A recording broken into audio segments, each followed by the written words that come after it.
اللہ نے عورت کو مرد کی پیشانی سے نہیں بنایا کہ وہ اس پر حکمرانی کرے، اور نہ اس کے پاؤں سے بنایا ہے کہ اس کی غلامی کرے، بلکہ اس کی پسلی سے بنایا تاکہ وہ اس کے دل کے قریب رہے۔ عورت چاہے ہاورڈ کی پڑھی ہو یا اپلے تھاپنے والی، اس کا مرد جب کسی دوسری طرف دھیان دیتا ہے تو اس کے اندر ایک میگنیزیم فوراً گھنٹی بجا دیتا ہے۔ اس بات کا پڑھے لکھے ہونے سے نہیں، ایک عورت ہونے سے تعلق ہے۔ جس طرح مردوں کو باحیا عورتیں اچھی لگتی ہیں، اسی طرح عورتوں کو بھی باکردار مرد ہی اچھے لگتے ہیں۔ عورت جھوٹی محبت نہیں کرتی کیونکہ اسے جسم کے ہوس نہیں ہوتی۔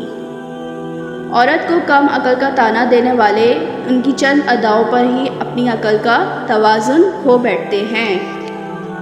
جب کوئی عورت یہ کہے اس دنیا کے سبھی مرد برے اور بے وفا ہیں، تو اس کا مطلب یہ نہیں کہ اس نے سارے مردوں کو آزما لیا ہے۔ اس کا مطلب یہ ہے جس مرد کو اس نے آزمایا تھا وہ اس کی ساری دنیا تھا۔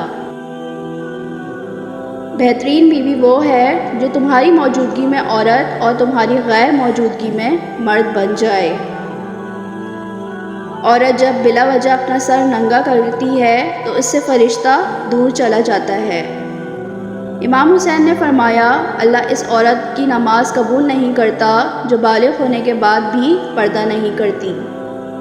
چادر کے اندر ایک عورت کی ہی نجات نہیں ہے، بلکہ چادر کے اندر ایک ملت کی نجات ہے، کیونکہ وہ عورت پوری ملت کو گمراہ کر دیتی ہے۔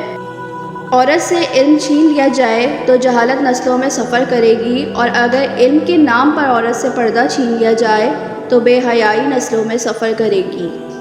عورت کو چاند تاروں کی نہیں بلکہ عزت اور محبت کی ضرورت ہوتی ہے۔ حیا کی سیڑھی سے اگر عورت کا پاؤں پھسل جائے تو پورا گھرانہ منہ کے بل گرتا ہے۔ اس عورت سے زیادہ خوبصورت کوئی چیز نہیں ہے جو اپنے رب کو راضی کرنے کے لیے پردہ کرتی ہے۔ عورت کبھی نہیں بتائے گی کہ وہ تم سے بہت زیادہ محبت کرتی ہے، وہ ہمیشہ پہلیوں میں بات کرتی آئی ہے، لیکن جب اسے صبر آ جائے تو دنیا میں سب سے زیادہ مشکل کام اس کے دل میں دوبارہ جگہ بنانا ہے۔ عورت کا ایک اصول ہوتا ہے کہ وہ کسی پہ جلدی اعتبار نہیں کرتی، مگر اپنے پسندیدہ شخص کے لیے وہ یہ اصول بھول جاتی ہے۔